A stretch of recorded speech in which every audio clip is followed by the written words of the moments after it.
Evening.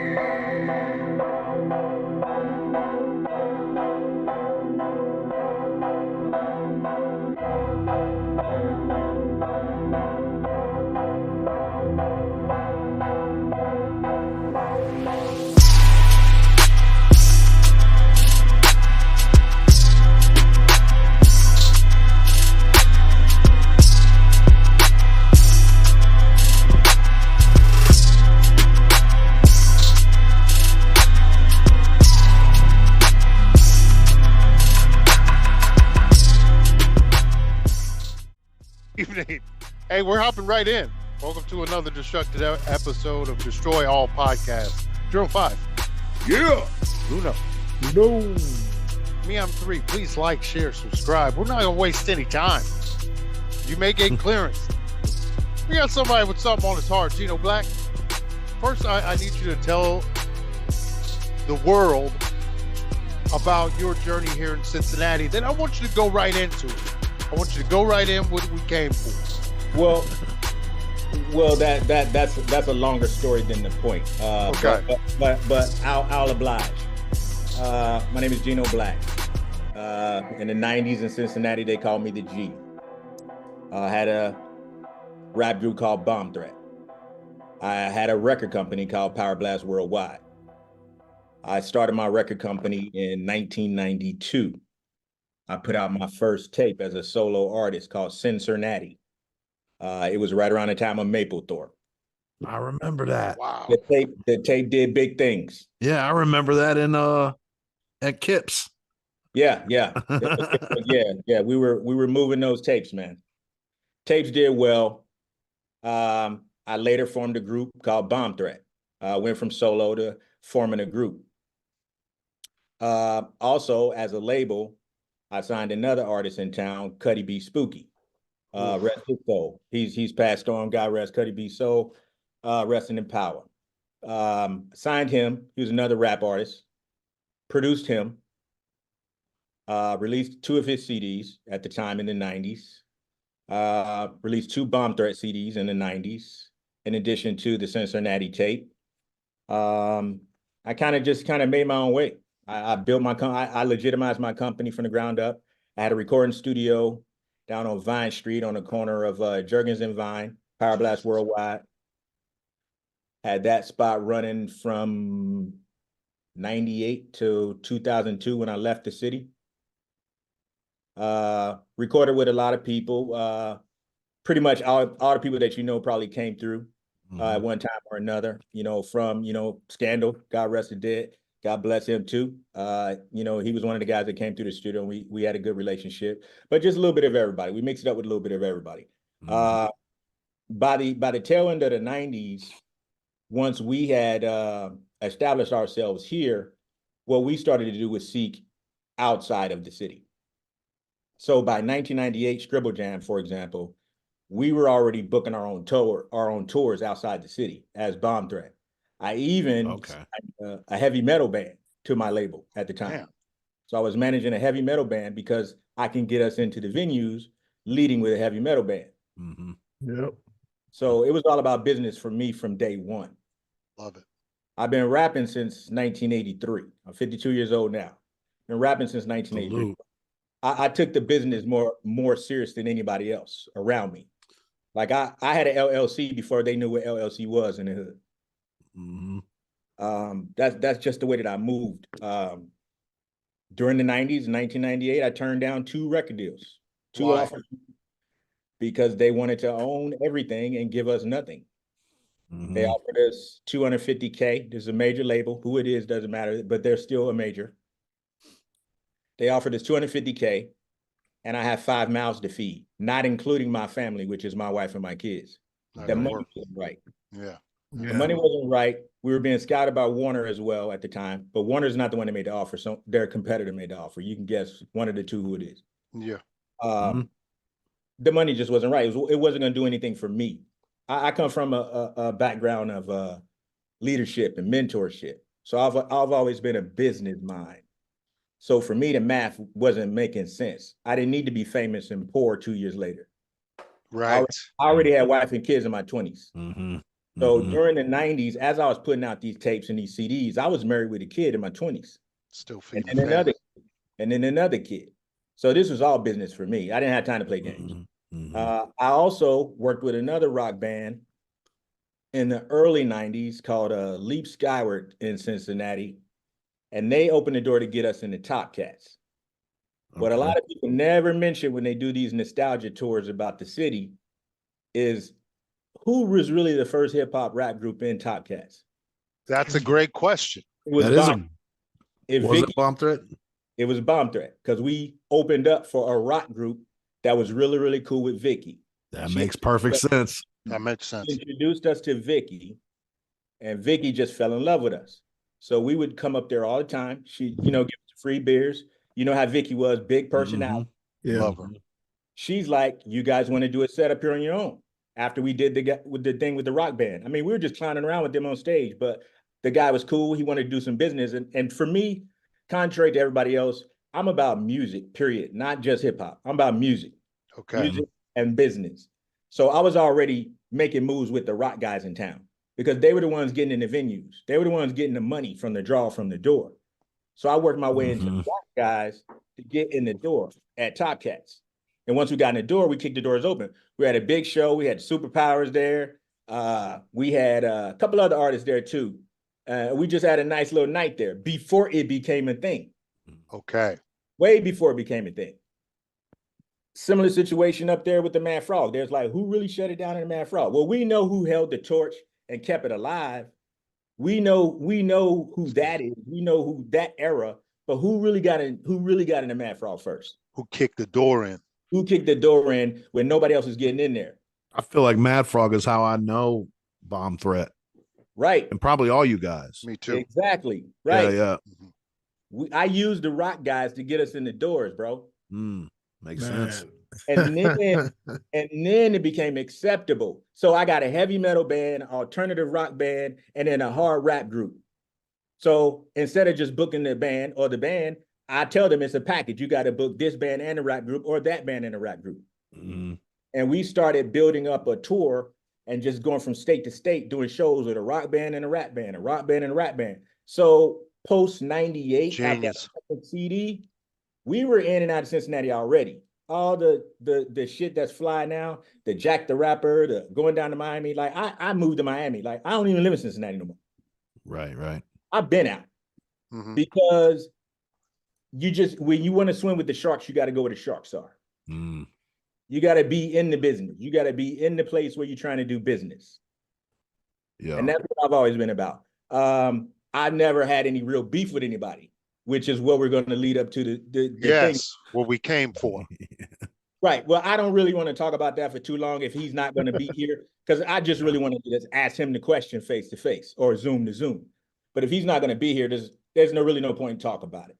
But we worked real hard, man, and we were cool with a lot of the guys. We did the parties in the park and all that stuff. Everything everybody else was doing. I will just tap on the question, because I think it was a foul way that question was answered at the end of that podcast that I'm referring to. It was, why come Cincinnati never pop? The real answer is, one, racism. The real answer is the conservative nature of Cincinnati and the mind state of Cincinnati. Cincinnati is predominantly of the mind state of, we like it here, we don't want to go anywhere. Even if our lives depend on it, we don't want to go anywhere. I tried to get a few out of town with me, to move with me, to come with me. Even once I set up shop in Miami, I tried to get some of these cats to come with me. They scared to go. They'll go for the weekend. Why? Why do you think, though? Why? I can't speak on their state of mind, bro. I've been racking my head for 20 years. But what I knew what was right for me. Because now you're talking about these festivals, right? You think festivals become the biggest shit in the world over the last 10 years, right? Yes. We were doing festivals in the 90s. Bomb Threat. We were doing South by Southwest, North by Northwest. We did North by Northwest in 1998 in Toronto, Canada. Wow. We were at the Def Jam Miami weekend performing. We were in Chicago opening up for Cruise for Conflict and paying our dues, everywhere. the mindset was we're not going to get any real praise or traction here. We can do this here. Nobody cares about here. And if you look at history, any intelligent human being can tell you historically, those greats that came from here that we love so much, they left. They got the fuck out of here. They got out. They got out. So it's psychological to me. You know, okay. I don't want to get super deep on the hip hop podcast, but it's psychological to me. You understand? Hey, I want to know because I still think it's possible here with more business-minded people. Well, let me tell you. I've been in and out more recently, frequently. Okay. I do notice this. I'm going to say this, and I want to say this super positive. So the younger kids now that are out there doing it in Cincinnati, they're doing it. They are. They're keeping their network. They are promoting each other. They are working with each other. They are turning each on to other opportunities. Every time I try to turn the cat onto an opportunity, it seems like foreign language to them. I got tired of preaching to monkeys. Oh, I'm busy. This is what I said. I can do it, if I can make it happen. This is what I said last week. This is what I said on the show 2 weeks ago. Think about it. So, as you also know, you guys know the history better than me because I like put it in the rear view, bro. Yeah. But what we're gonna get to is what I'm still working with 3 artists in Cincinnati. Okay. 1 hip hop artist in particular. We're gonna get to that though. But my ties are still in the city. But for me, I can't really sit here and even speculate why these guys don't get it. Because the ones that I know personally, the ones that I have worked with personally, they've heard the same shit from me that you guys are hearing right now. It's not making sense to them. How can it not make sense to 40-plus-year-olds? Now, you're still in the same spot. Right. Yeah. You're still here. Yeah. All the talent in the world in the same spot. Wouldn't it behoove you to team up with other people? Right. Even if we're just here, team up with people with other skill sets, mindsets to grow this thing? No, I'm too busy. I'm too busy. Also, look at it like this. It's also widely said, you know, it's the thing that set the fire off with me was the crabs in the barrel. It wasn't the crabs in the barrel because the comment should have been crabs in the barrel, period. Not followed by my name associated with it. Jesus, yes. Word. Maybe it was a mistake. You talk for a fucking hour about the good old days, and I'm not mentioned once. But not Miami, I'm sorry. My mind's on the beach. So check it out. So you talk for a fucking hour about the people we all know and love, the same people that always get the love, the same people that everybody likes, or some people super hate. Either way, we know the normal crew, right? I'm not mentioned. My name's not mentioned. My label's not mentioned. My group's not mentioned. Why didn't Cincinnati never pop? Crabs in the barrel should have been period. Period. Yeah. But he said, got you. Bomb threat. Like, why the fuck was I on his mind? Oh. That's what I want to ask him. I need to find out. And I know I want to have to hear it. It was probably that Irkin jerk, be honest with you, but yeah, I hear you. You understand? Do you see where I'm coming from? Yes. For my thinking and why I said we need to have a conversation. And this is not no hood shit. This is not no internet beef. I'm a businessman. This is business. He's talking about my name, saying that I did something shady. I want him to tell me when that occurred because, to be honest with you guys, I've never said a word to him face to face. I would walk past him in Walmart, wouldn't even know who the fuck he is. I don't even know him. Right on. Oh. So you didn't associate back in the day on the public radio station? Nothing? Don't know him. Wow. Okay. Now, he may know another member of my group at that time. Correct. He may be the guy that's acting as my vice president at that time. But we had no business dealings. None. No scribble jams, no record pool, no nothing. I never used his record pool, and I'm going to tell you why. I never used his record pool. I never paid for him to do one of those janky ass remixes to put on the air. Never. We had our own resources. We built our own resources. I was distributing worldwide in the 90s. Mm-hmm. That's why it's called Power Blast Worldwide. So I have my own distribution deal with a Sony partner. So how could you not, like, this is the first time I'm hearing any of this. Likewise, gentlemen, have you heard any of this? No. So I mean, I haven't heard this. No. So why is it so well hidden? Is it because you did so well? Is it because you did so well? My ego would tell you, fuck yeah.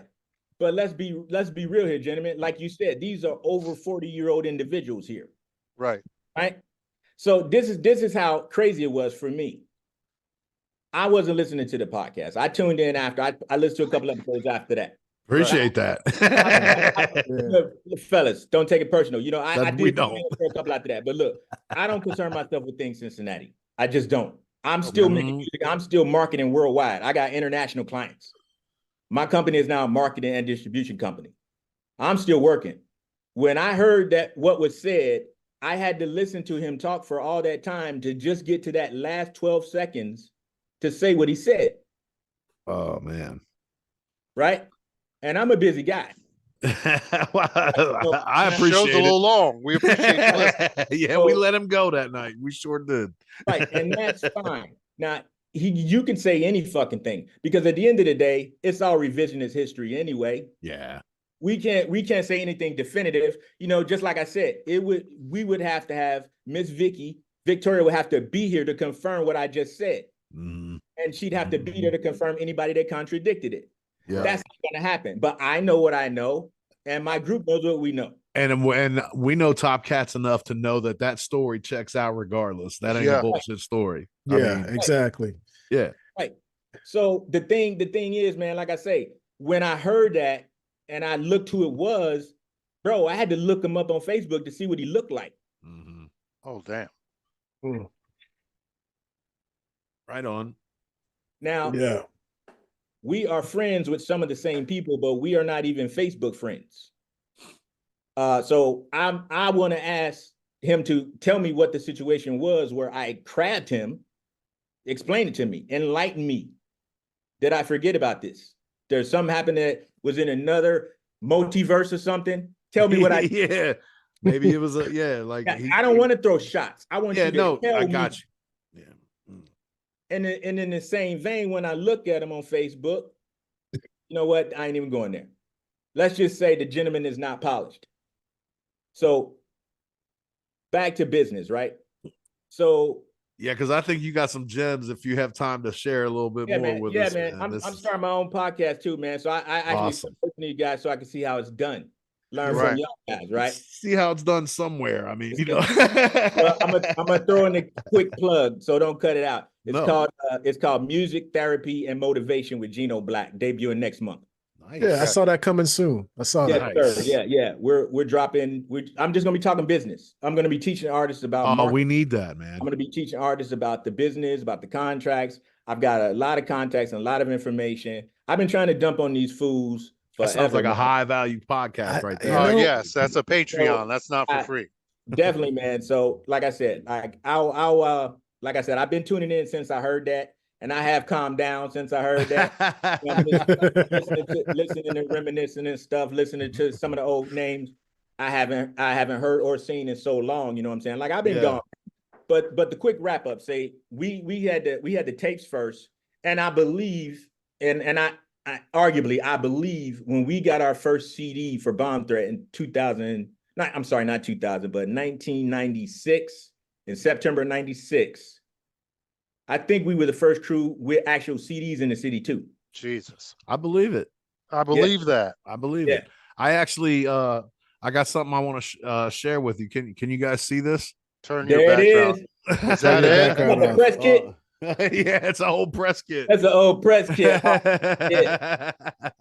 Yeah. Wow. Got the label. That's what's up, man. Yeah, it's an empty press kit. But it does have, it's got Ernie's card in it. Okay, gotcha.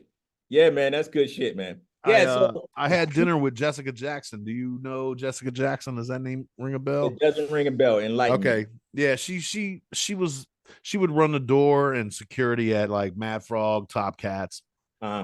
She helped organize a lot of stuff at Mad Frog too, and she was collecting people's press kits. And that's how I told her you were on tonight, and she was like, I know who that is. Yeah. Yeah, man. And actually, on the way home, she called me like, yo, I have a Bomb Threat CD from '98. I think it's their second album. Yeah, she just found it. Yeah, man. On that note, like I say, man, I think we were a first for a lot, but nobody ever brings our name up in that shit. I've never heard it. And no one else tried to copy that formula for real, like that. Nobody watched you and said, this is the way. You know what? I will say, Rob, we tried that route, but we weren't with rock bands. We were with like other hip hop, other not really hip hop groups, but other groups that people migrated to. So we started doing shows. Remember with that place in that group in Columbus? Yeah. And then we tried that path, but the rock thing is brilliant for this city. Hell that was brilliant. Exactly. Yes. You know what they told us? We were crazy. Yep. And then it worked. And so while at the end of the 90s, going into the millennium, while they're fighting over who's the hottest at the Mad Frog, et cetera, we're on the road. We had already been to France. We're on the road. We went to a Midem Tech conference in, 99, 2000. Me and Cuddy B. Spooky jumped over to France just to try to get some foreign distribution. Man, that's business right there, bro. Distribution since 2002. Wow. Foreign distribution, not DistroKid, not CD Baby. Fire Blast Worldwide. Plug the name of that podcast you're putting out again. Everybody that listens is going to have to listen to that one. Yeah, it's Music Therapy and Motivation with Gino Black. Man, there we go. Yeah, so we're doing all this stuff, and I think, like I said, man, I think progressively, man. I gotta thank my grandmother and my uncle for these values and just the way that I hustle. For me, like I said, don't get me wrong, I'm not one of these newfangled dudes that's like, oh, I do it for the money. That's not it.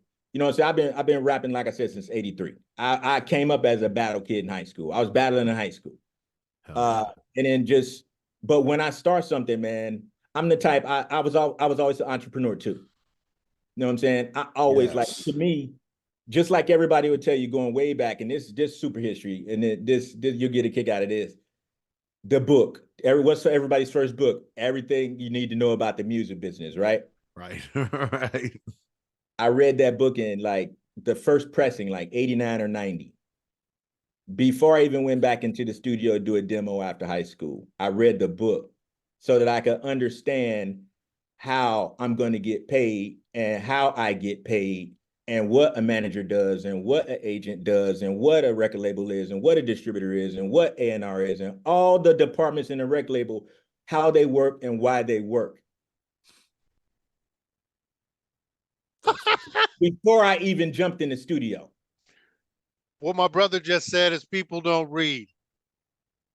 Pretty much. He just said it's people right don't there. read. It's right there for you. That book's been around forever. Y'all said it, but I say that every day to people. So I'm filling myself with knowledge and information. That's why I turned down the record deal, because I knew too much, but I didn't have enough leverage to come back a better deal. So it's this deal or no deal. Twice. Yeah, and in the 90s, they were just trying to just stroke and use up everybody, weren't they? They were trying to sign anything that was hip hop. It was the same time right before Country Grammar came out. They came through the Midwest. I mean, top 40 hip hop was on fire at that point. I mean, the company that released Country Grammar is the label that I turned down. Yeah. They were coming through the Midwest trying to sign everybody. They were trying to get Tech Nine, and they're like, kick rocks. We're making too much money over here. They coming through the smaller cities. We had already been featured in The Source. We've been featured in The Source in the same, when they came through Cincinnati, same article with Mood and a couple of other people that they mentioned in there. And then I found out that Source it came out in the Biggie issue, the tribute issue to Biggie for that. And that was still the best-selling Source magazine to date in print. That was the best-selling print Source issue with Biggie. At one point, I had every issue. I got them right under this table over here. I have them. Yeah. Well, we're in that. I'm going to go look. I sent them to soldiers in Afghanistan so they could read some hip-hop magazines out there. But right. So we're in that issue, right? And here's the thing. We weren't the only person that they asked to be a part of that little sensory expose. You know, the Source was sending people around in different regions. That's when all the regions were coming on their own. It's right picking. You know, Seattle had all the rock shit. Now we're coming up with our hip hop shit. We're all getting our sound. They were looking. They were offering deals, but I'm not a fucking idiot. I understand math. So what I did was, well, if they offer me that and it's only worth this, I know what's spent on this, and this. Well, I can learn how to do that. I can learn how to do that. I can pay somebody to do that, and I can do that. At that moment in 1992, I wrote, produced, recorded, mixed, and mastered my own shit. Still to this day. And I was managing other artists, promoting other artists, producing other artists, pitching music to try to get other artists deals. In 92, I was rapping in the bedroom over pause tape loops. Yeah, 92, I was doing respect. Right. Respect. Mindset. So, I've never, ever, ever, ever been stingy with information. Never. Either the person's not asking the right question, or they're not asking at all, or they just don't want to hear you because they can't conceive that. That doesn't make sense to them because their brain can't process that. Yeah, like that goes back to the same way. If anybody wants to talk about, you know, the crabs in the barrel thing, or if people were hating on each other, why does somebody hating on you stop you from doing anything? Hey, they hated to motivate you. Look, everything I'm telling you right now, you're hearing for the first time, right? Well, correct. You're for the first time. Why come all these fucking podcasts, nobody never mentioned this shit about us? Man, it blows my mind. I don't know. I feel like y'all got Camp Load, man. Like, cause you know, they came out same time as Jay-Z, and wow. Right. Jesus. So, what did I do? Did I say, oh, they hating on us, let me just stop rapping? You kept growing. Oh, they hating on us, let me not make no more beats. Oh, yeah. They trying to hold me back. No, I just got the fuck from around them. Yeah. Right. Yeah. How can I pack? And here's the thing after the question for the guy who doesn't want to come and talk to me. How can I be a crab in a barrel when I'm already out of the fucking barrel? I left the city, fool. That detail, I don't think any of us were aware of. I moved. Yeah. Right. Like I feel like you're a buried secret. That's just crazy. Like we just opened Prince's vault. So on Tuesday night in 2003 or 2002, while they're at the Mad Frog listening to Who's Got the Hot 16, I'm actually on the set with Bad Boys 2 being filmed in 2002. Get out of here. So you gotta go where the sharks are if you want to learn how to swim with the sharks. Mike Lowry. At that time, at the top of 1999, when we really start going international, we had our records going out. I skipped that part. Let me go back. 1992 with the Cincinnati tape. Mm-hmm. My cousin, who I'm charmed to say is probably my best friend and my lieutenant in this whole thing from day one. He's in the military at the time. Cincinnati tape is in Cincinnati. Cincinnati tape is in Dayton. Cincinnati tape gets to Indianapolis. Cincinnati gets to Louisville. Cincinnati gets, you know the area, Nashville, right? All that. Yeah. Cincinnati gets to those spots, right? And this is just me, like literally, bro. Let me tell you the honest to God truth. When I started doing this fucking shit, it wasn't even no fucking CD manufacturers or tape manufacturers out. I got my tapes from one place. I got the the J cards printed from Minuteman Press downtown across from Lazarus. Shout out to Minuteman Press. Yo, and that's I bought the CD and the tape cases from like a manufacturer in New Jersey. So I got blank tapes, dropped all the music on there myself at a multi-press, stuck the fucking tickets on, got the printers, put it all together myself, shrunk wrap each tape myself for my first run. Wow. Literally shrunk wrap each one of those Cincinnati tapes by myself, me and my cousin. Drove a case to kids, drove 2 cases to everybody's, drove a case to. Yeah, I used to walk around with one of those old doctor's cases, man. Hell yeah, you did. On those old movies, like those old Dr. London type movies. Flips open at the top. Yeah, I had that. I literally had that. I had that case full of tapes. And then when the CD came, we had them full of CDs. I'd walk up in there, get the consignment thing going, get our posters going, set up any in-stores. I was networking. I was always politicking. This was politics to me. Because I already learned it's not how much you know, because I started to know too much. And those labels don't like smart people. No. Right. They didn't like me because I was smart. But they held the cards. It's take it or leave it. I chose to leave it. Oh, you don't know how to get your tapes made. But so what I did was, I did that, right? Then what I also did, I said, you know what? I was running a record store at the time. I used to manage a Coconuts Music and a Camelot's Music. I was regional manager for a couple of record stores. Fire. I used to booth from Camelot. I know you did. I saw it. I know you did. I saw the security tapes. So like, listen to what I'm saying, guys. Like, so this is all independent music. And then also my day job at one point from like 98 to 2001, I was managing record stores, multiple record stores. So I was in with Transworld Entertainment, which is the parent company of all those FIE and all those mall stores. Right. I got our stuff into Transworld Entertainment through my job.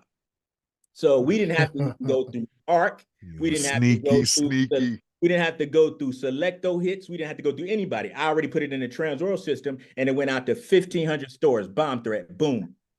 All we had to do was go city to city and do in-stores and market. And I made friends with all the other store managers in the different regions, so we just killed it from here to Chicago. So we weren't even in Cincinnati anymore. Man. I honestly believe the last function that we actively were at real heavy was Scribble 98. I think we did our last show at Mad Frog, maybe either 2000 or 2001. It was early. Yeah. It was early because I was already like gone pretty much. Yeah. And we did that one last show. I popped in a few times just to holler at Scan and whatnot, but we did our show there and it was like deuces, and I never touched Cincinnati again. And let's not be confused. I don't look at anybody like I had to beef with anybody. I did what the fuck I had to do because I didn't need a record label. Because you know what I did, fellas? I went to the bank and got a loan to fund my record label and my studio. Yeah. This has been the table talk for a couple of months now for us. So yeah, we feel you. You need money to grow. You're dropping gems. Everything that you're hearing now on the new Music Business Podcast is talking about we're looking for investors, not labels. I've been doing that shit. Yeah. I got a bank loan. I got an SBA loan, Small Business Association loan. Got my studio operational. Then I got another investor for the CDs in 96. And then I got another investor for the CDs in 98. And then the re-up money kept paying for the re-up money. And what we were also doing that other people weren't doing at that time, and I'm surprised you never heard it before. No, I'm being rhetorical. I'm not surprised. We had merchandise in the 90s. Mm-hmm. And we sold more fucking t-shirts and hoodies than FUBU in the 90s. We had people buying our shirts that didn't even give a shit what the music was. It says Bomb Threat. I love it. That's punk, dude. We got from city to city selling t-shirts and CDs. T-shirts, I love it. And CDs. I love it. It's exactly what Juice Lee said last week. Exactly. That we're developing a theme here. That's what I've been telling you. Gino, I would appreciate having you back on once we've done all that loan stuff and have created a studio and have the money to fly you out. Yeah, man. I do it, man. I do it. I mean, yeah. No doubt, man. But do you kind of see where I'm coming from, man? Yeah, absolutely. I mean, and now having talking to me for however long we've been on here, do you understand? I'm not coming. I don't want to come at that man on no fuck shit. Like everybody's on this 2004 rah-rah. This is not what this is about. I still run a fucking business, and you putting a slander behind my name. That affects my future clients. People pay me to do my job, to market their music. And you're saying this shit. What if they heard that shit? Right. It also that, but I'll be honest with you, not to interrupt you, but it also kind of highlights a responsibility that we have too. Like I could have edited that out and it wouldn't have even been a thing. We didn't even know you were a person. Yeah, but at the same time, we wouldn't be being blessed right now. Right. You know what I'm saying? Right. So this has been really enlightening for me, man, for sure. So again, so I was the guy in the 90s. I had really progressive ideas, man. And some people just didn't want to listen. I don't call that beef. I call that you do you and I do me. For example, we had the situation a couple of times where, this is hip hop versus this is rap. You guys do rap, we do hip hop. Yeah. Whatever. Who cares? Whatever. Right. I still sold more CDs than you. What the fuck ever. I don't care. Still booking us up at UC. What you doing? UPS is still hiring. You got a job. What the fuck you doing? So, and I say this, man, and I'm telling you, like, this is in the 90s, bro. I had young kids, and I was married, and I was still doing this shit around the clock. There's no excuses. Record store all day, studio all night, and still raising kids, yo. 20-something. Yeah. Yeah, man. Got my shit together, bought my own house. After I bought my own house, that's an immediate increase in your credit. So then you say, what can I do with my LLC? I got an uncle that knows a few thing or two. You know what I'm saying? Well, maybe you should do this and maybe you should do that. And it should be an S corporation. Or should it be an LLC? It should be a C corp? Should it be this? How should we build this thing? How can we insulate you in case you get sued? How can you do that? What's got the best tax breaks? What's going to go back for the kids? I'm thinking about this in the 90s, bro. Look at Special Agent 3's head exploding over there, Gino. I'm doing this in the 90s. You just told me I'm on the right path. I'm thinking the right way. Thank you. What you're saying is nothing short of what we have had at least 3 discussions about. Good, exactly. Good. Confirmation is good. Now, let me ask you this. What made you move? Say we're at this point where we keep talking about it. What's the next move for us? What makes us move? What makes us move is running my studio full time. I even stopped working my day job at the record store to do my studio full time. That's how well I was doing. So I wasn't concerned with the hottest 16 or the freshest breakbeat. I love that shit, but that shit doesn't serve me. That shit who's blocking the business? Who's buying a 4-hour block? Right. Yeah. That's what I'm talking about. I had to sit through a whole bunch of dog shit sessions with a whole bunch of dog shit pretenders. I sat through some really good sessions. I worked with some good people and I worked with some shitty people. But my job was to make the money. Build the finance. It built up my skills as a mix engineer. I'm a phenomenal mix and mastering engineer. I was already a great producer, but it made me be a self-taught engineer. I learned from Dave and those guys. I was down there at Beatbox for a bit. I was probably everywhere everybody else was, right?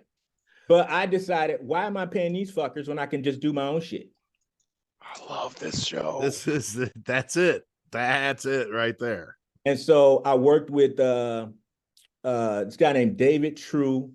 What was Beatbox? Dave Arps, right? Dave Arps. Mm-hmm. Dave Arps Beatbox. And Chris, I can't remember Chris. Wasn't there a Chris? Chris Fee or maybe. Chris? No. Maybe it wasn't Chris. Anyway, I worked with those guys a couple times because I used to work with Ron. And I know you talk about Ronnie Ron a bit. Yeah. Oh yeah. Yeah, me and Ron went to school. We used to actually rap together in high school, me and Ronnie Ron. But it was around that time when the Hum plays, was coming out, because I remember we were working on that at his house and shit. And like, that's my guy, right? So that started to take off. I'm happy for this guy. I'm so ecstatic for him. That's boombox legendary for me, bro. No doubt, no doubt. He wants to move a little while later. He wants to move down to Atlanta. He gets up out of here. He shouts at me before he gets up out of here. I don't know what happened. I can't speak on what happened after a few years down there, but I admired his ability to get ready to get the hell up out of here. Take a jump. The opportunities out here. We don't have opportunities here. People are not here to put people on. This is not a top 10 market to break music. This is not a top 10 market to break anything. No matter. Is that our fault though? Is that our fault? It's not. It's not. It's not. It's just the market that exists here, do you think? It's racism. Okay. I want you to speak to that. I want you to speak to that. Yeah. Well, I'll give you a perfect example. Okay. Racism. Comparing Cincinnati to another city for a black man such as myself. Okay. In Cincinnati, I was working as a general manager and a regional manager, making roughly $35K. Right? In the 90s. Okay. In the 90s. Okay. In the 90s. Okay. In the 90s. That's good bread. In the 90s. Yeah. Not now. You go In the 90s. Yeah. This was in the 90s. Yeah. When I moved to Miami, I tripled that with less responsibility in the first year. There's no ceiling. So the difference in economy too. There's the diversity.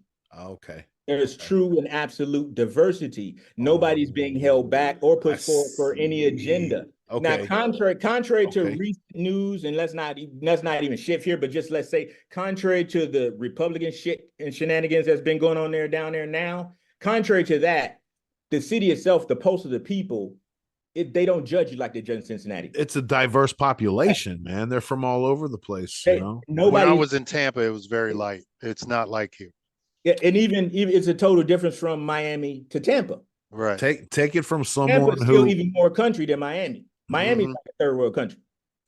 So I mean, Miami's also reasons. Very much like New York City. I'm my bad, man. Miami's very much like New York City. It's a cultural pot. So in Cincinnati, no matter how educated you are as a black man, and I was a professional. I don't fucking put on shoelaces and pick up dirt. I'm white collar. I'm a businessman. I always have been. So when I had to get a job, I was in charge. Right. That's not a flex. That's just letting you know. That's just what it is. What it is. What it is, right? So I understood how to also take that same mentality into this music shit, because that's the only way it's going to work. Yeah. And so I'm sorry, man, I cut you off. Go ahead and make your point. No. I was what I was going to say is, from someone who, like, my family is Cincinnati from like the 30s, right? German. There's a reason Over the Rhine's called Over the Rhine. It's all German culture and all that. Right. And I guess that's a privilege of mine that I don't recognize enough to see that's kind of like, there's things that happen. There's opportunities that arise for certain people, and there's opportunities that are cut off for certain people. Right. So let me probably elaborate a little better. I'm not talking about racism in the active sense of you and I having an issue because of skin color. No, I get it. I'm talking about the system. The systematic thing. Yeah, that's what I meant. For example, like, it goes back. It goes back. For example, my first understanding of redlining was in the 90s, before it became this whole thing now of everybody trying to break down systematic racism. Right. When I bought my first home in North Avondale, in a nice little cul-de-sac full of old retired doctors and judges and shit. I'm in my 20s, happy as shit. Got my kids a backyard, right? Mm-hmm. I live right around the corner, however, from some real shit. You're right. But you bend that corner, and it's a whole nother. Beautiful. Yes. Even got my street even had its own zip code, as to not be confused with Avondale's regular zip code. Because man, I mean, Donato's ain't delivering to that zip code. So 45239 is a red line zip code. But if you bought the house on my street, we got our own zip code to separate us from them, meaning these are the good folks. Wow. That was always the thing where, understand, man, that they look at that for jobs. And I'm not talking about you, sir. I know. those people that are I already know. entrenched in the system, Right. the system that's already in place. They look at your zip code to see if you're in the hood before they call you back for the fucking interview. Yeah, for sure. They looking at your last name. Is it Trayvonte, Davonte? Is it Gomez? Is it Lopez? Yeah. They look at shit like that. Not you. No, Not, I know, and I'm not taking it personally at all. It's eye-opening to me that you're bringing it up, and I realize that. I'm more surprising. It's more surprising to me that it's surprising to me. So please continue. But again, I'm a seeker of information. I'm talking a lot now, but generally I ask more questions than I speak. But y'all give me an opportunity, so I'm going to talk some shit. So, and I am going to circle back around to the question. The original question was, why did I leave? Because of those things. I understand the science of my kids needed to grow up in a better place. I didn't want my sons growing up in Cincinnati. Wow. Because to be quite frank, niggas gonna nig. Wow. And I compare my sons now, where I raised them and how I raised them, as comparison to their first cousins in Cincinnati. The difference between the two young men is night and day. I'm not saying he's cool, he's down, he's good, or he's a nerd. I'm not talking about nerd versus he a hood nigga. I'm just talking about the person is a whole person.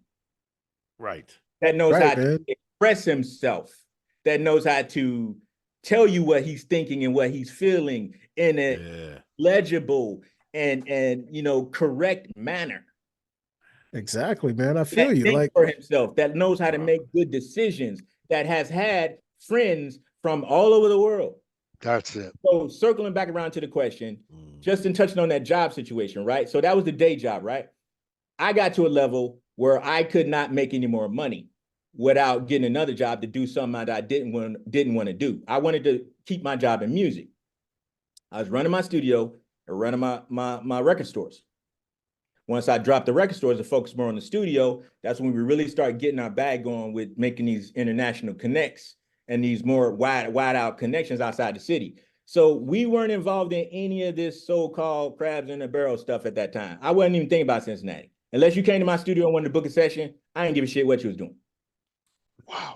That's real. So you climbed out of the crabs before you climbed out of the barrel. Yeah. And anybody that was around me at that time that tells you that I wasn't talking the same way back then is a fucking liar. You didn't want to listen. I got people that I told stuff 3 years ago. They still don't want to fucking listen. But now they want help. It takes discipline to listen to somebody and then execute. It takes discipline. It takes humility too. At the same time, I get it. I'm a straight shooter, dude. I don't sugarcoat shit. I don't believe in it. I don't want it. I don't give it. Just tell me what's up. So people want you to coddle to their ego. I don't care how fresh you are. They never even talk about this. And this is some real shit for y'all. You know, everybody talks about, you know, how great this person was or that person. I tell you, like, what they never mentioned was they talk about and I hate to keep bringing up Deb, but they talk about Scandal, right? Yeah. What they didn't know was these same people that was hating on Bomb Threat at the time, Scandal had a deal with me. What the shit? Scandal signed a management deal with me. He never once spoke about you. He never spoke about you. I remember him dealing with. He mentioned Power. It was Power Blast, right? It was a Power Blast at that time. Yeah, I remember him talking about. Yeah, 1992. I remember him. Like, I associate you guys with Scandal. I think probably because of that. But I think I met you guys at Mad Frog. Because Jessica, who I mentioned earlier, used to work at Mad Frog. She used to work for Ivan. So I mean, yeah. Right. I came up with Scandal. Like, he took me on local tours and stuff. Right. Not once. Power, and not once. That's what I'm saying. So again, nobody wanted to give credit to the progression. Nobody. Because I can be big. I can be big in my small city. Well, here's the thing. Some people did not like Scan. They didn't like his big personality. I love it. But majority do. But I've heard some people say otherwise. But me personally, we never had an issue.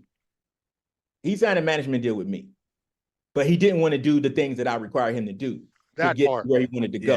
That part, I can see that. Yeah, I can definitely see that too. That part, I can see that. Man, I need somebody to tell me what to do. Man, but don't tell me what to do. I ain't doing that. Do it, right? He didn't want to do it. I love my brother, but I can see him doing that. And that's okay. That's okay. We did. I've got records from Scandal nobody's heard. Me too. And matter of fact, I just got a CD from one of my contacts in Germany that held on to an old CD, an album that we did that we never put out, that was pretty much produced by Scandal. Wow. That's dope. So I say that only to say this. You know I know my shit. You signed the fucking contract. Because at that time, nobody wanted to sign contract. But you signed the fucking contract. But you don't want to do the fucking work. That's it. That's it. It's work. People don't want to do the work. They're not disciplined. It's a job. Look, It's not just a hobby when you sign a paper and agree to do something. It becomes a job. You have to do the same monotonous thing over and over with enthusiasm. Yeah. That around that same time, and I'm getting back to the question, my brother, about the leave. Take your time. I'm enjoying this. It's that was around the same time that I was planning a trip for me and Cuddy to dip over to France. We went to not Cannes, but Nice, France, also on the Riviera. There was a MIDM convention. MIDM, it was a big tech thing back at that time, right? Pronounced nice in English. Is it pronounced nice? No, he's joking. Keep going. Okay. Keep going, Sorry. Gino. Sorry, man. I wasn't ready for that. But and that was around that time. I think I invited Scan to go on that trip. He wasn't having it. I know I invited him to come down to Miami. He wasn't having it. Then I'm like, well, at least go up to New York and spend some months up there. Like I went up to New York. I spent 6 months. He did that part. He went to New York. Briefly. You got to do the work. You got to do the work. It's not all about TV appearances, my man. It's not about the music video, and it's not about the studio. Sometimes it's not about the music. Sometimes these guys network. think about stage time and studio time. That's it. And that's why it's about all them hours and all that work that you put in to all of a sudden become an overnight success. Yeah, 30 years later, you get right. No, it's about going to New York, meeting up with Jordan, and networking with his people there too. Right. That part. So real quick before we move on, now you were cool with Scandal, right? And he never mentioned very much so. Never. Right. Not once. Why do you think that is? Because he was the big fish. He was my management. And to this day, when I'm talking to brand new clients, not by name, I say some people, they prefer to be the big fish in a little pond. Whereas me, I want to swim with the sharks in the ocean. And I literally moved to the ocean. I literally moved to South Florida. So at that time, when I realized that going back to work for someone else, I had a ceiling cap. Like I say, 35K, and that's like base. I got bonuses and bullshit like that as a regional manager, profit sharing shit like that. But as a base, that for 1998, that was pretty good. Now that's dog shit. But at that time, I knew there was a cap. Also at the time, my wife at the time, she was in accounting. They wouldn't let a black woman get any further than the ceiling. Soon as we get down there, bro, our entire life and income is upgraded 300% in less than a year. Man, she was a CFO in Miami, couldn't get past the assistant accountant desk in Cincinnati because of that racism. They don't care about the skin color down there as long as you can do your fucking job. No bullshitting in the big city. People think it's tropical. Most of those people down there coming in from New York too, the hustle is the same. Yep. I love it. The hustle is the same. You got to hit the ground running. So to answer your question, so me and Cuddy, it was early 2000s. We go down to Billboard Music Awards. I get invited down there. I'm speaking at a panel. Now, remind you, I'm not at Mad Frog. I'm not at Top Cats. I'm about to speak on a panel at the Billboard Music Awards from Cincinnati.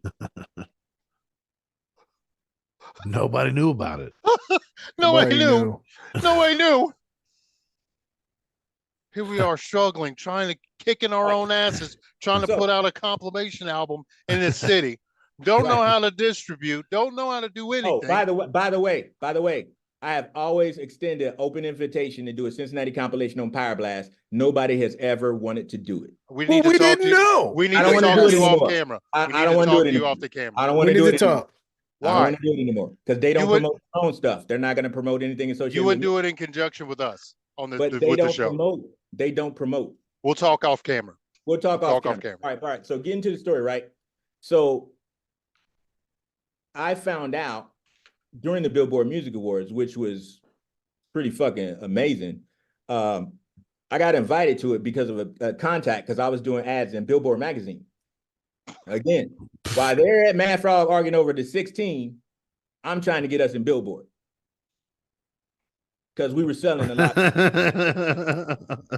Now, remember, in 1992, my cousin was in the military. Mm-hmm. What I did in 1992 was send him a pack of my tapes to the military base. He starts selling them on the San Diego military base for the United States Navy. He sells out in a couple of days. He needs me to send him some more tapes, Cincinnati. I sent him another batch of tapes. He's like, cuz we need some more tapes. So finally I had to get the tapes manufactured by that time. Yeah, and you were on that Maplethorpe hype too about it, right? Like, the whole world knew about Cincinnati and how, yeah. My cousin, you should have knew me, man, because I was in the Marine Corps at that time. Right. So my cousin, he's going from port to port all over the world. And every port, he's selling my tapes. We start building up a network of people across the globe even then. Yeah. We were getting phone numbers, email addresses, our mailing list we were still doing like hand flyers at that time. We were doing newsletters. I had a Power Blast newsletter that we would mail out to all our people every quarter. We had the Overseas European Connect. And so we were just basically shipping CDs over there. And they were selling. And they were asking for more. And they were selling. They were playing the shit on the radio. We had a bomb-ass following in Russia. It was stupid. And the beautiful thing is, from those times, I'm still in contact with some of those people. They grew up too. Right. And they're still playing hip-hop. Mm-hmm. So they're still playing all my new shit too. Right. We'll get to that. So as we're down at the Billboard Music Awards, I speak on the panel. I get to start meeting everybody. I meet the #1 DJ from the top hip hop station at that time, before he became famous for We the Best. You met Khaled. Before he was Khaled. When he was just Khaled on the radio, making beats on the side. Right. This is the same weekend. And for some reason, man, it was like a perfect storm. At the time I had a big SUV, right? And I got a Power Blast wrap on it. And we drove down to Miami. So people are seeing the Power Blast wrap in Miami.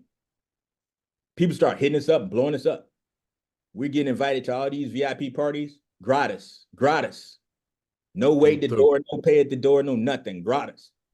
They're asking me to come talk to this person, come meet this person. My boy Cuddy's with me, it's just me and him on this trip. And he's like, what the fuck? Like, amazed, like, you did it. How you getting all this action, dude? I'm like, I don't know. God's smiling on me, bro. But, at that time, I'm taking business cards. The #1 DJ is Khaled. Then also the competing station had another guy named L.A. Smooth at the time. So dropping in, before I even moved there, I got the top 2 radio station DJs who are also the PDs for the radio in Miami. Right now, yep. And I'm meeting up with the Southern distributors in Miami. See, my thing was the network. Yeah, I bypass everybody else who they think is important. You got past all the gatekeepers. Yeah, easily. So we're standing down there. We're meeting everybody, bro. This is like when a young Pit Bull was first out of Miami. He was on Lil Jon's first record before he went pop. Pit Bull was in the studio with Lil Jon that same week. We had Cuddy about to feature on that. This is a funny fucking story. Cuddy B. Spooky fucking bumps into Lil Jon this is before Lil Jon became as huge as he is. This was the album that broke him. Right. This was the album in the making at that time. Cuddy bumps into him. Cuddy was a big guy. He's like 6 something, I don't know. But everywhere I went, I'm like, this is my artist. But everybody thinks he's my bodyguard at that time. You know what I'm saying? My secured artist. They both, it's not aggressive, but Cuddy's so fucking big, Lil Jon gets a little scared. And I think he got embarrassed because he was scared. So he like runs off. The thing that was fucked up was I was just talking to Lil Jon about where they were going to be recording at that night because we had already started talking. So, and I'm like, Cuddy, man, you just fucked up your opportunity because, like, at that point, I wasn't really trying to be out front rapping heavy. I was just trying to be the representative. But like, Cuddy, I was just talking to them about where they're gonna be at the studio, man. We could have got you slid in there, not even knowing this record was about to go kaboom. Yeah. But Pitbull was on it, little young kid. Before he went pop, I mean, he was a spitter. I mean, he was a spitter. And I was just getting to know the local people there and even the celebs there, but I was more so getting to know the people behind the celebs. Business people. I'm getting to the business people. I don't need autographs. You know, it was cool. I met Jada. I love Jadakiss, hell of a lyricist. I met Jadakiss back then. I'm like, shit, I'm having a great time. Yeah. But also, I went to all the panels, not just the award shows. I conducted a panel. I went to listening panels. Usher had a panel there at the time. Up close Q&A meeting in person. Matthew Knowles, Beyonce's father at that time, he was on the panel. He offered me an internship off of one meeting. Timing and opportunities. Timing and opportunity. At that age, I already got a family. I can't be an intern. Right. Yeah. But it meant a lot because he was dropping some serious game at this conference, man, and he was open to talk to people afterwards. For like real, he understood the business. He really, really understood the business. Whatever their other business was, that's on them. But that guy is smart. He is smart. And I think a lot of people don't ask the right questions when they get in front of people who have this information. And then also build the relationships. Why would you put somebody away because you don't like their style? I think that's my gripe. If I had any gripe about Cincinnati, you don't like my style because it's different than yours. Well, I think you sound like you pretending to be from New York. I don't do that shit. I don't do that shit. I'm me. I talk how I talk. When you read a text from me, it sounds like I'm talking to you. If I post on social media, it sounds like I talk. I don't pretend. Gino, I'm fine not being the smartest, but I'm going to inquire so I can get myself on the level. And I think that's the problem here. Everybody thinks they're the smartest. Yeah. So we can't get any traction. Right. And that thinking right there, man, is why I start asking more questions than speaking. Absolutely. Like I said, I just wanted to ask that guy the question to elaborate on what he meant and give me an example of when it happened. Oh, don't worry. Like we're gonna have you're coming back. At the end of the day, here's the big fucking question. If I'm not good enough to mention in an hour of good memories in Cincinnati, on this podcast, on that podcast, on that podcast. Now, I don't know what your subscribers are. I don't know what you're following and how many views you got. I don't know. But however many people that is, that's who heard you besmirch my fucking name, and I'm still doing business. I don't know what the fuck he's doing, but I'm making a living. This is what I do. I don't clock in. So I want that answer. So you have to understand the psychological behind that, man. I'm thinking about business. The question, the big fucking $100 million fucking question is, if I'm not mentioned in the Scandal Talk, the Mad Frog Talk, the Superpowers Talk, if I'm not mentioned in the whatever, the Third Finger Record Pool Talk or the Summer Jam or whatever the fuck shit was going on, if I'm not mentioning any of that, but when you say Bomb Threat was a crab in a barrel, how great was I not to be mentioned, but yet I held you back? Wow. I can hold you back if I wasn't mentioned as doing anything good. How?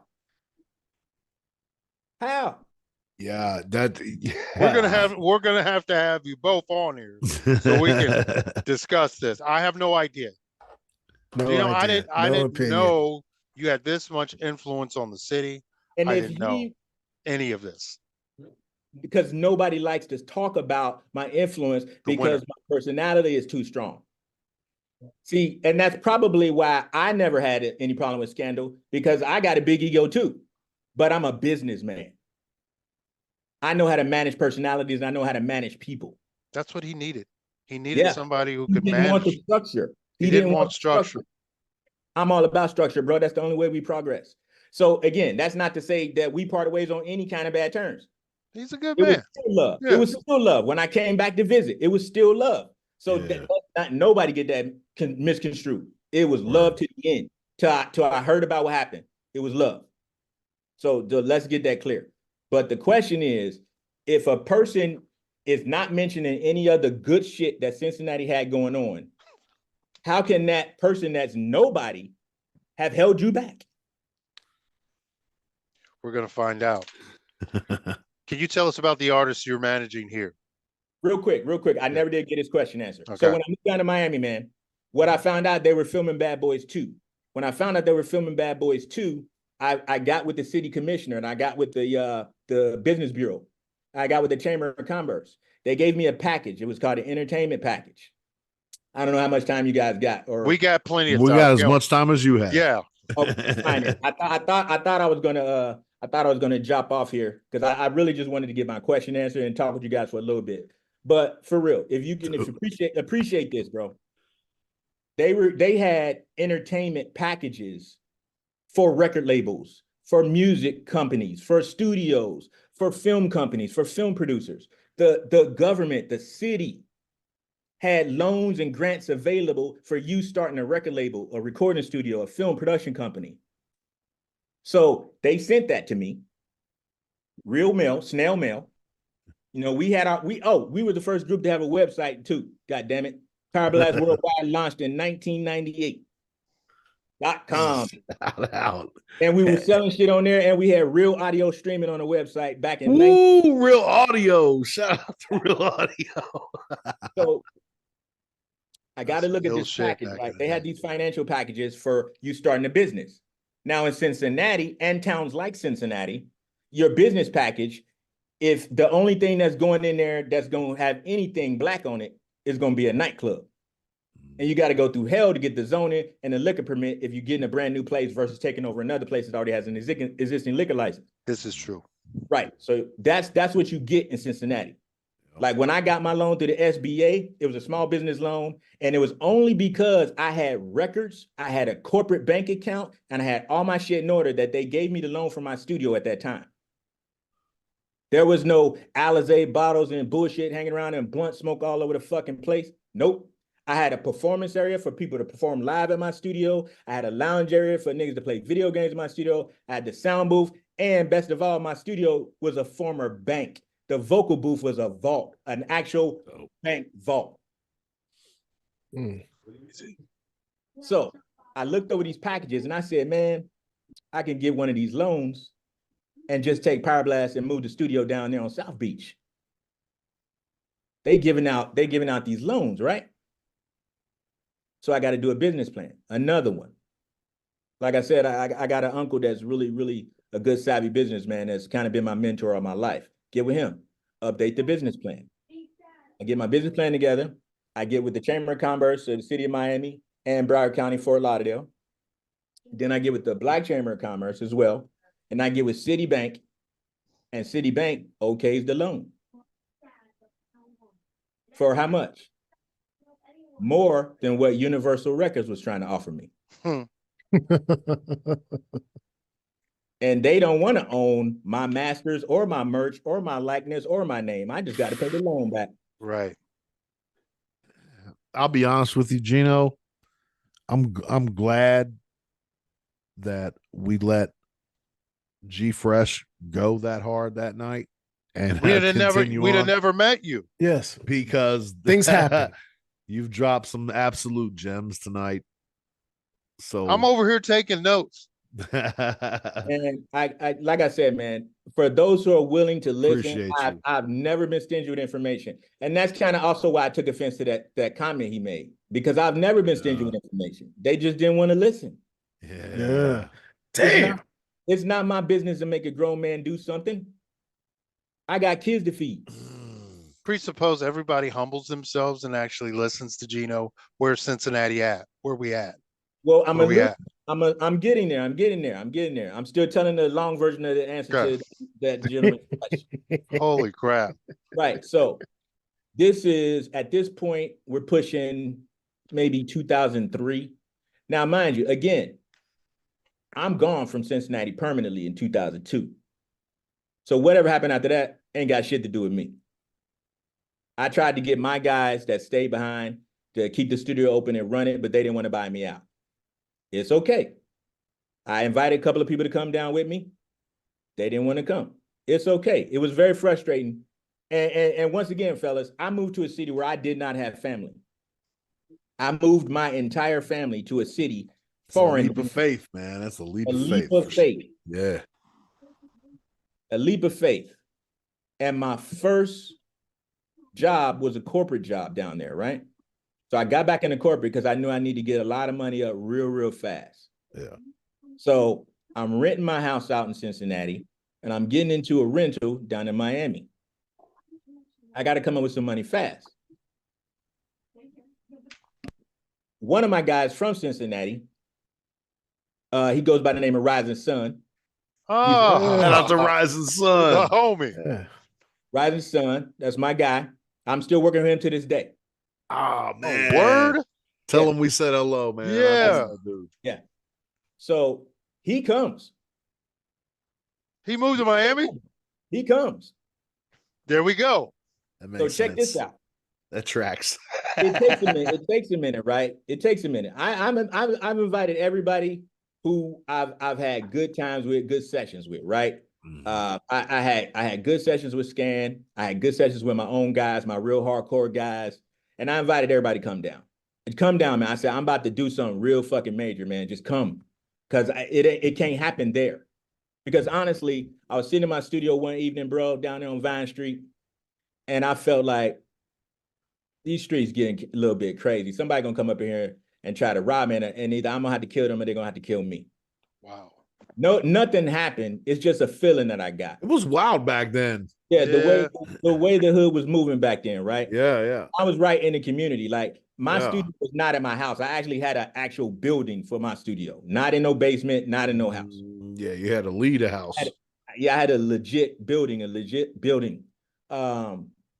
And I just felt like, you get the walk-bys, the looky-loos and all that shit. And I kept it pretty tight. And I was very professional. You don't even get to come in without a deposit. I was about business. And most of the people that didn't like me, they didn't like me because I was all about business. Professional. I had a contract for everything. All our shows had contracts. If they got shit back in the back room at Top Cats, I'm sure our name's on the contract. I had contracts for everything. They didn't want to sign no contracts. But I needed to get away from that, bro. I felt negative energy. I felt that this is only going to go so far here, and I need to take that leap of faith. I need to get the hell out of here. Lo and behold, there's opportunities for me here, and I never thought I was going to be going down south to Miami because my ambitions were always either New York or LA. Right. But it just so happened that trip when we went down for the Billboard Music Awards, it just opened. Shit happened, yeah. And it opened so many doors, bro. I mean, the gates was just open. It was like they didn't care what your style was as long as you were good. I like that. You good. Or if you're on the other side, are you a hard worker? Are you a hustler? Don't talk about it. Be about it. Be on time. Call when you say you're going to call. Respond to emails. Answer back. Be a man that you say you is. I got tired of not being around that. And I needed to be around that. I need to be around some perfect strangers because perfect strangers will make you fucking rich. Man. Your friends ain't gonna fucking get you through Christmas. They ain't buying the t-shirts. They ain't buying the hoodies. They ain't buying the CDs. They ain't buying the downloads. So I get to Miami.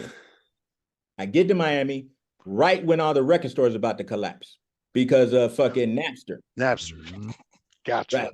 So I get a call from my old boss. Oh, no, not a call. I ran into him. I'm on South Beach, right? At one of the old affiliate stores for Transworld Entertainment. And I happened to bump into one of the other guys I used to work for, one of the VPs. He's like, hey, what you doing down here? I'm like, I live down here now, man. I'm just enjoying myself, right?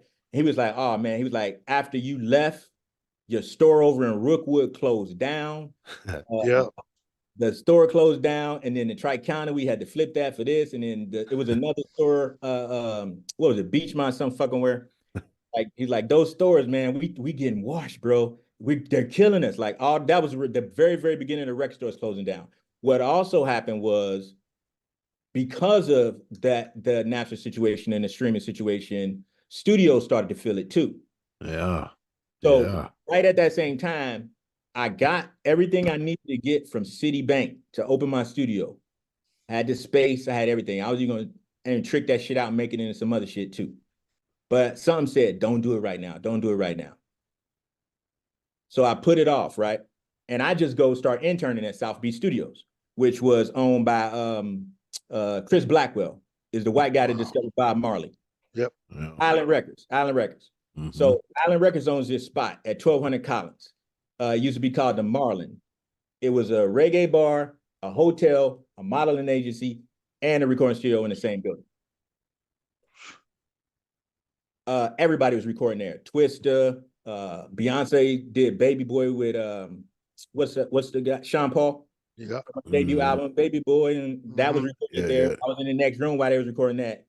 All the Marleys came through there. So I'm just meeting people, bro. And I'm just back, just keeping my head down. I'm just learning the game with the real people, right? Yeah. Not trying to take no credit. I'm not trying to be in anybody's face. I'm just soaking up game. I'm just seeing how things are moving.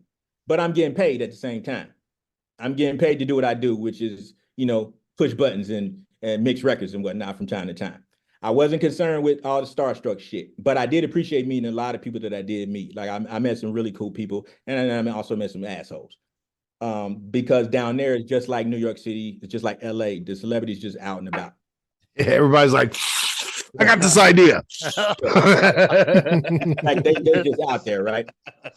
So I'm working at this spot, man, and I'm still thinking, should I do my own joint? But then I start noticing the bigger studios, because we also have a hit factory down in it's in North Dade. Similar to the hit factory in NYC, but it's our North Dade. So Timbaland used to record there. Jodeci way back in the 90s used to record there and shit. Wayne was recording there a lot, and we were in the rehearsal space across from them guys, man. So we ran into a lot of these guys a lot. Matter of fact, Wayne's car hit my bass player one night. Yeah, I got a ton of funny stories, man. Yeah, he clipped him, like he clipped his bass or whatever. And Lil Wayne jumps out like, man, I'm sorry, man. And like gives him like a honey, like, I'm sorry, man. I'm sorry, really. And drives off and shit. But like shit like that, I just soak it up as funny experiences, but I never got starstruck because that's not the business. Yeah. If I'm trying to do business with Lil Wayne, I don't talk to Lil Wayne. I talk to Cortez. Wow. So I'm trying to get to the people that's making the shit move.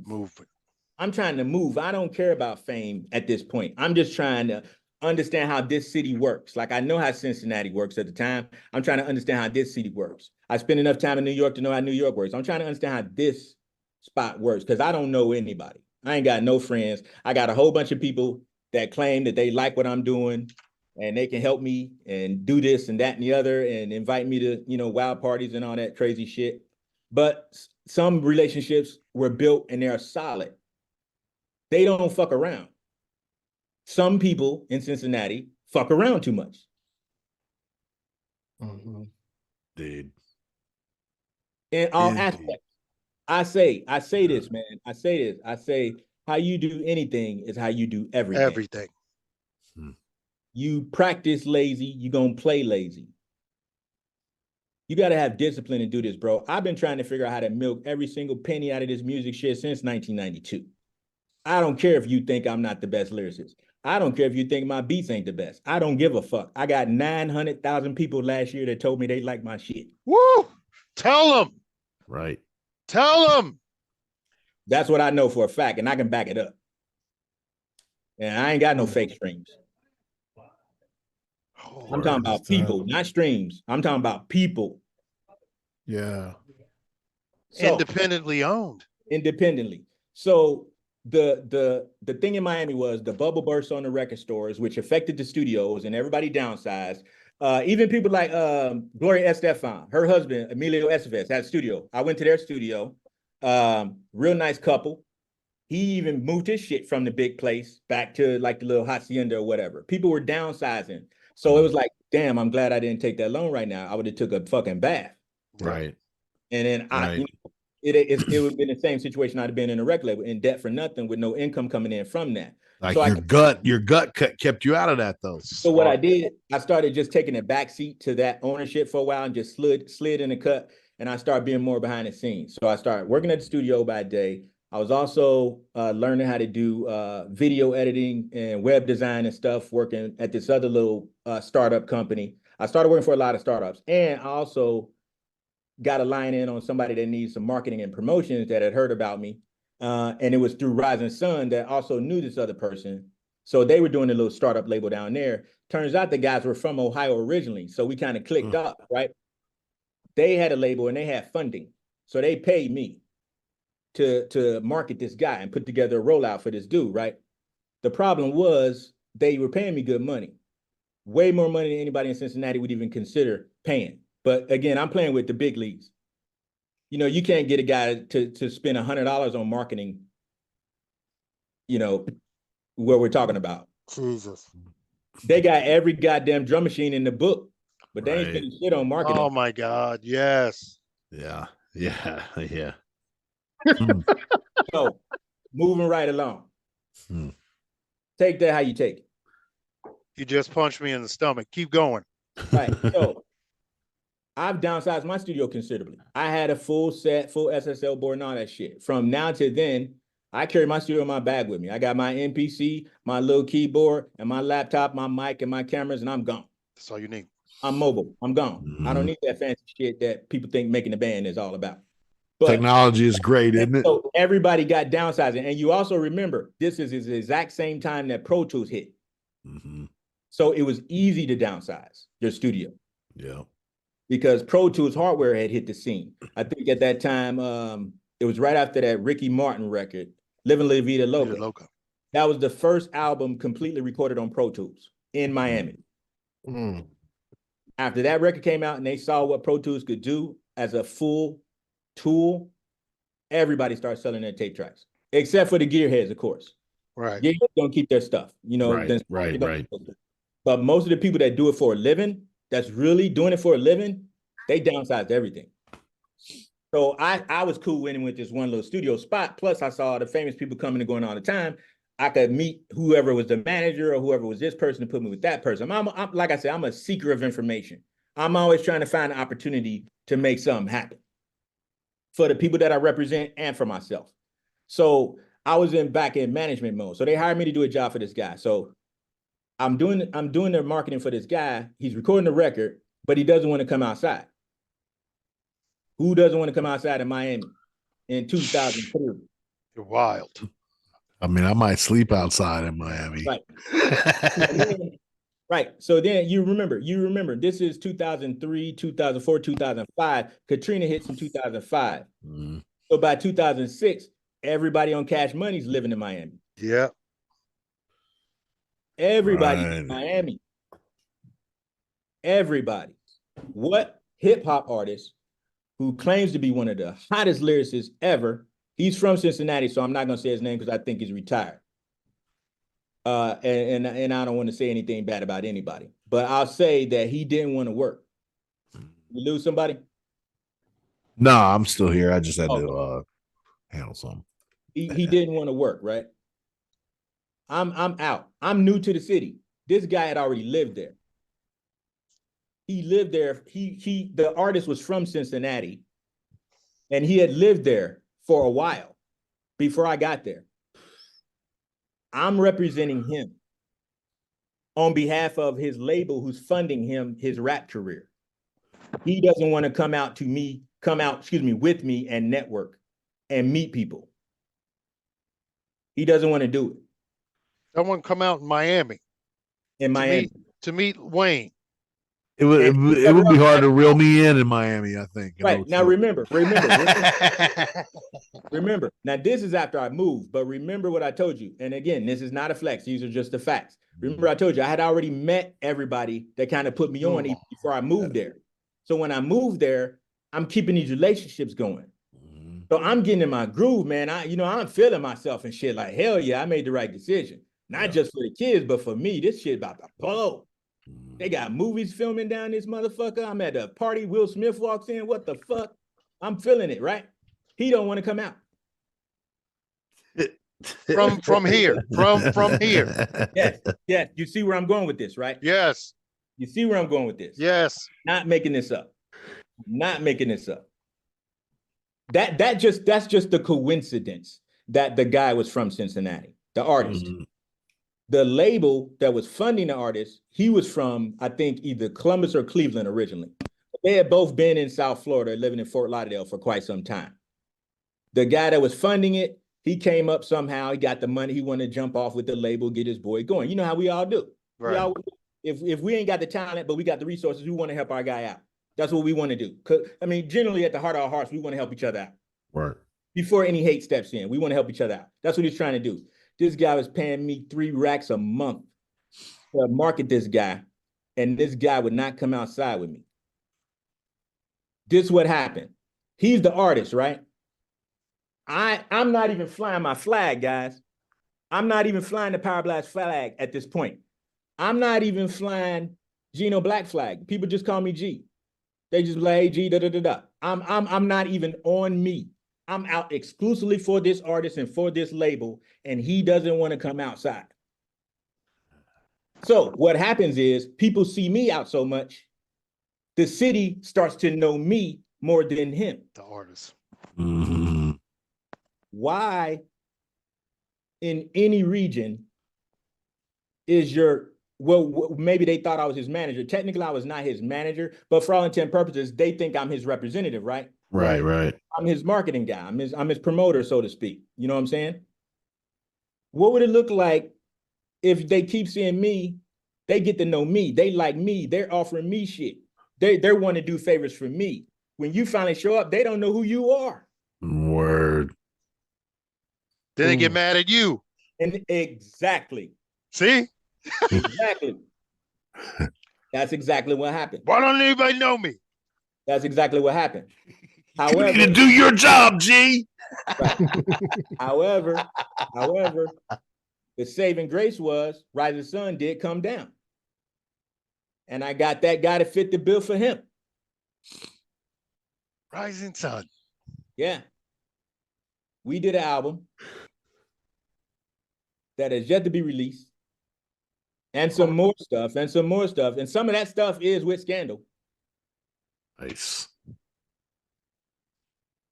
I'm just dumbfounded right now. This guy, look, man, this guy, this is what you got when you got good intentions, but you just backed the wrong guy. The guy had money to do what he needed to do. He built the studio in his house. He built the office in his house. He set up shop. He got his LLC. He got his business in order. You know, all the things, the same stuff that I did before getting into business. So he can write his company check to my company check. You know, just strict. He was on that. He was on top of all that. But he couldn't motivate this guy to do anything. Whatever this guy was suffering from, depression or low self-esteem, I'm not sure. It's not for me to figure out. That's for him and his therapist. But all I care about is that work. I don't care how hot he was in the studio last night. Because it doesn't matter. Honestly, I don't care how hot your next song's going to be. Just, is it done yet? Is it done? If you're good and I fuck with you, I expect you to already be good in the studio. You don't need me to tell you you're right. good. Yeah. Right. Is it done? Yeah. Is it done? Yeah. Because what we also started doing when I got down to Miami, as I was mentioning to you about the benefits of having them with the grants and the loans and stuff for entertainment companies, we also started getting into sync licensing. Mm-hmm. We got on some compilations. We got on some West Coast compilations. I tried to get Scandal on one of those compilations. He didn't want to do it. What? It wasn't the same type of hip hop that he made. Oh man, instead of You guys kill remember- every I track. hear you. I hear you. Remember, do That you tracks, remember- though. That tracks. Remember everybody, you remember before the source became the dominant Bible for hip hop, you remember they had rags popping up from everywhere. We had a whole bunch of magazines coming out of LA and the Bay, pretty much everywhere. You had those like Murder Rap and all kind of wild names. Murder Rap, Rap City, Pages, Rap Pages. We did a Rap Pages compilation. Nice. And a Murder Rap compilation, West Coast compilation.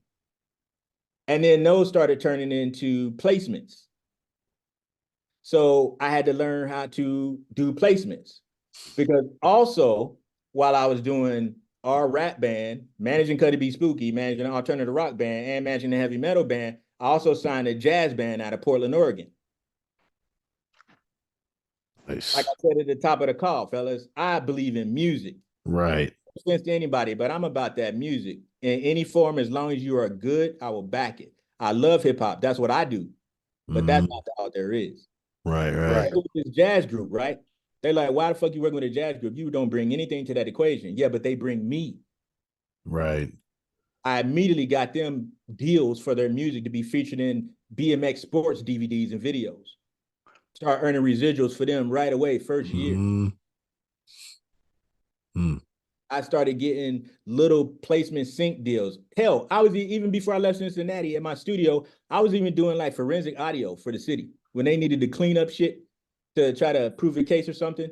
I would get those bids because I was bidding on city contracts on the side for my other side business. Damn, I didn't even think about that side of the hustle. That's yeah. We should bid on that. Ding, ding, ding, ding, dropping gems. The city has to give a certain amount of jobs to women and minority-owned businesses and any other indigent personality. So you find out what percentage has been met. You log into the city's database and put your LLC information in there, and then you can bid on jobs. It'll be simple as data entry or going out and doing some marketing survey or something, but you can get money, put it through your LLC, and bang. There's all kind of stuff you can do. It's kind of too much information. Ding, ding, ding, ding, my ding, mind's exploding. That's So Rising Sun comes down to Miami. I dumped the other guy. Like, I'm just not even going to argue with the guy no more. He's not coming out. Rising Sun starts hanging out with me. We start recording his album. I'm doing some beats. The other guy's doing some beats. We already had beats that were unfinished that he and Scandal had worked on before I left Cincinnati. And Scan was still sending me down the tracks that I needed to finish up the project. Like I say, we were still on good terms, bro. So again, I hope nobody ever gets that misconstrued. Work. But we're working, and Rising Sun is out with me every fucking where. He was ready to work. That guy got off that Greyhound ready to rumble, boy. He was out with me every night. And again, Miami is not Cincinnati. We don't know the difference between Monday and Friday night and Sunday night and Saturday night because everything's always open. Yep. There's something to do for everybody, whether you like hip hop, whether you like salsa, whether you like whatever. There's something for you to do in South Florida. Shit's open. So we were hitting up live venues every night. Me and Ross Fuji, what I called him at the time, Ross Fuji. Remember he used to be with Storm Children. Storm Children, of course. So we're rolling around, man. I'm in my SUV. At that time, I got, it's not rap, but I still got my Power Blast logo on the little magnet sign. So it's official. And we're just hitting up every spot possible, man. I'm introducing him to the Marleys, to other reggae artists in town. Because at that point, he had slipped away fully from hip hop and didn't lean more towards the reggae team. And he still drops some rhymes on some stuff we had did recently, but at that time it was more just strictly reggae. I got him on stage with a bunch of different bands. He was introduced to a lot of people. He started getting connected with a lot of people. He was having a great time, bro. We were recording this album. He's out with me all the time. People started to know his name. You're building relationships. Right. And I use that as an example for the guy that was running the label at the time. I said, do you see the difference? It's not me. It's your artist. Artist's willingness. Guy. Right. This artist is ready to go. And again, I'm doing all this being a father of 4. Do your children show any proclivity or like leaning into the entertainment business or anything like that? Oh yeah, that's when I got my second license in placement on HBO, my daughter's song. Oh, nice. Oh, wow. Yeah, my daughter did some alternative rock singing for a little bit. Oh, And I produced the album for her, and we released some singles. They're out on it. The name of her act is She Loves No One. okay. I produced those tracks. So this, like, if you listen to those tracks again, it's She Loves No One. Okay. It's not hip hop. It is rock and Yeah. alternative and sort of electronica. But just to give you a bit of my resume, all those tracks, I did those tracks. That's So that lets you know my dope. range. That's dope. I'm not only just making, MPC beats. I'm arranging. So I also learned down in Miami, working in the studio, how to work with different arrangers, a keyboard player, a bass player, drummer. I had to learn my scales because one thing I learned, I was a self-taught beat maker, right? I'm a self-taught keyboard player. I came up on a Roland 909. I never had the 808. I had the 909. And then I had the Alesis B16 or some of that. Yep. Then the separate sequencer that looks like a Star Trek thingamajig, right? Little great joint. Right. Before I got my first MPC, right? Everybody was running up and just using MPC at beatbox. But I was like, I need my own shit. So I got my own shit, called Sweetwater, and got my own delivery. Didn't know how to work the shit, but I figured it out. But although I was making some good sounding music at that time in the late 90s, when I got down to Miami, I started working with real musicians. Yeah, they're like, hey, so what key is that in? And you're like, oh no, play it. But here's what I learned about myself, fellas, is that I know that a lot of guys coming from where we come from would shy away from that, just based on my own experience, because they shy away from even information from me that seems foreign to them. So they would have shied away and been like, well, I just don't want to play no more. I don't know what key it is. And this was before you can get an app that tells you what key the song is in. Right. What I did was, even though I thought I was a beast on beats, you know what I'm saying? And let that be said too. Cincinnati got some dope fucking talent. True. My era, unquestionable. My era, and the current era, and the era going forward. I will never say we ain't got the talent. I will never say my hometown does not have the talent. Never been about talent. It's never been about talent. It's about work ethic and trying new things. People are afraid to explore new avenues. The music industry has changed faster than every other industry over the last 20 years. True. They're not keeping up. You know how everybody's doing singles now? Yeah. I've been doing that shit for 3 years. I told everybody, we're not doing albums no more in 2021. It's a single every month. Every single month since 2021, January 1st, I've dropped a single of mine or somebody else's on my label.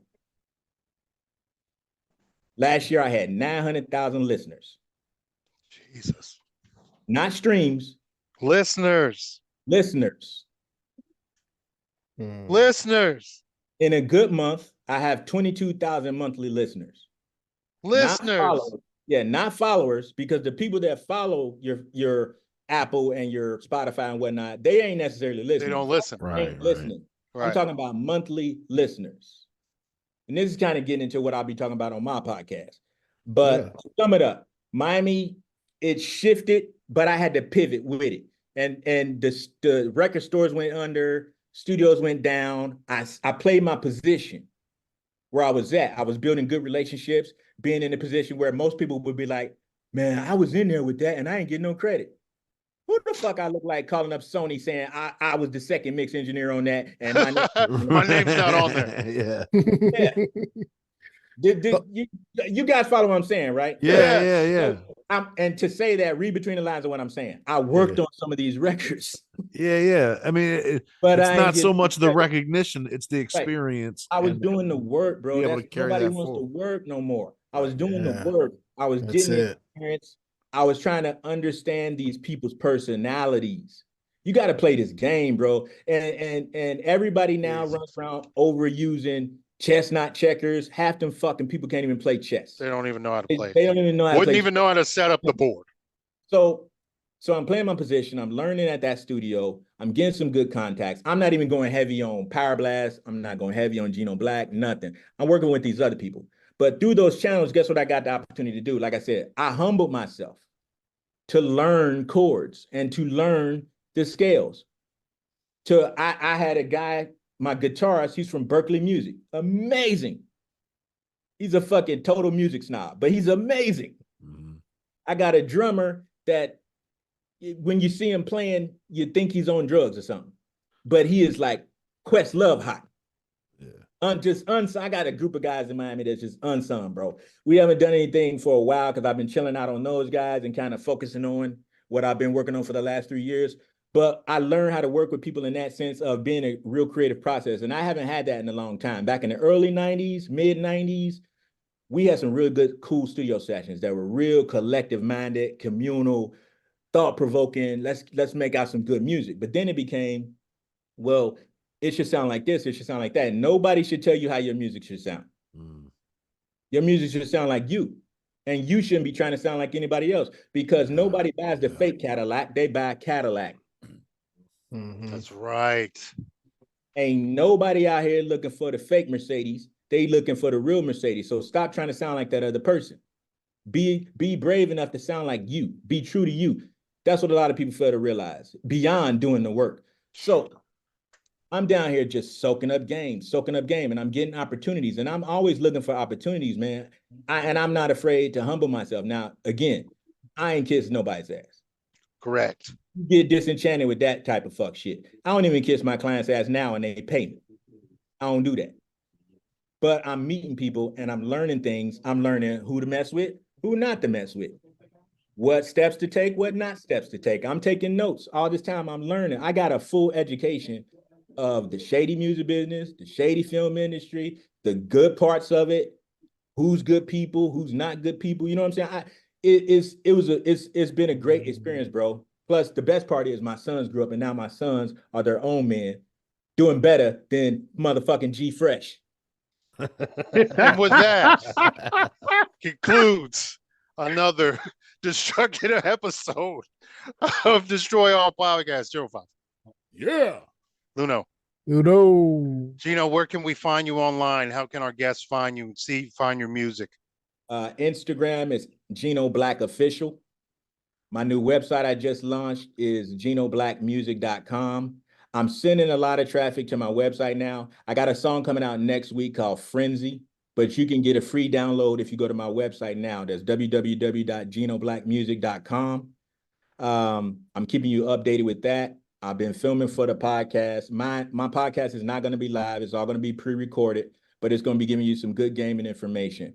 Oh, also, my love for Cincinnati still is there, as I say, because I'm working with a hip-hop artist named Black North. Black North, yeah. Black North is an underestimated guy by a lot of people in Cincinnati and was told that he couldn't make it. Well, I'm here to tell you, when I met Black North in 2021, he was dropping albums since probably going back to the 90s. He knows all the same people that we know, but he never got encouragement from anybody. So if anybody was ever talking about in the barrel, it would be somebody like that, because he's a good lyricist. He's an amazing lyricist, but because he chose to talk about different topics than somebody else, they wanted to exclude him from their party. Well, the come up is he got with me, and he went from 8 listeners a month to 22,000 listeners a month. We want him to come on the show. We're going to get him on the show. Black North is exactly proof evidence, and he would tell you where I taken him because he listened and humbled himself to follow the instructions. I laid out a map. I gave him a plan. I told him I had a new process on how we can move this music, get more streams, get more listeners, and get more attention on us. Let's not focus local. Think global. You can act local, but think global. I don't even market in Cincinnati. I don't even market their music in Cincinnati. So when people see stuff on Facebook, people think I'm posting a lot on Facebook. I have my team posting all our releases. We got music. We had new music come out last week. I got another artist from Cincinnati. His name is Old June. Old June has a new song out right now called Water. It's on Power Blast Worldwide. Water, Old June. I also got a new producer I'm working with named Ari Martin from Cincinnati. Nice. Now, in the last 3 years, I've gone from 0 to millions of streams, almost 1 million listeners in 1 year. And I did the same thing with Black North. I just did the same thing with Old June. Old June's been performing in Cincinnati last couple of weekends. His song, I Tried, I got that over 100,000 streams in less than 3 months. The record just took off overseas because I market overseas. I got business partners in the UK. I got business partners in Australia. I got business partners in Asia, and I work on my contacts. I don't just put my song out and say, here's our new song. Listen. Be dope. No, I market music. I send my music. I don't need record pools because I already got the fucking connects. I got my contacts on the ground in Germany that I send our shit to, and then they disseminate it to the people in their town. And I got my guy who's also a DJ in Melbourne, Australia, who disseminates it between Australia and his hometown in India. I got people working for me around the planet that's working with our cause because they listen. They understand the formula and they listen. And Black North he can now say, regardless of what the other guys in Cincinnati said about me, I have outsold them. Jesus. Black North has more listeners than everybody else in Cincinnati in our age bracket that's still rapping. You can look at his numbers on Spotify if you don't fucking believe me. That's not y'all, that's to them. Yeah, he's also got this podcast that he's promoting that's going to be worldwide. Yes. We want to be on it. Let me let these guys. Let's get it. Please like, share, subscribe. Like, share, subscribe. Yeah, you may gain clearance. Until the next time, friends, we all say peace. Dropping June. Thanks for having me on, fellas. Man, thank you for coming on. This has been a blessing. So, G-Verse, let me ask you this, man. Like, you see all these other places bubble around us. How come Cincinnati never popped? It was crafty, bro. I can tell you about like Bomb Red. I can tell you about, especially when we started going hip hop. And I was like, look, I can put you in the record pool. And I had shows for people like I'd have shows for my artists that was not what you quote unquote hip hop. They was going rap. And I thought it was cool. We went to the Belmont. God, I think Underground just said that. So, G-Verse, let me ask you this, man. Yes, like, you see all these other places bubble around us. How come Cincinnati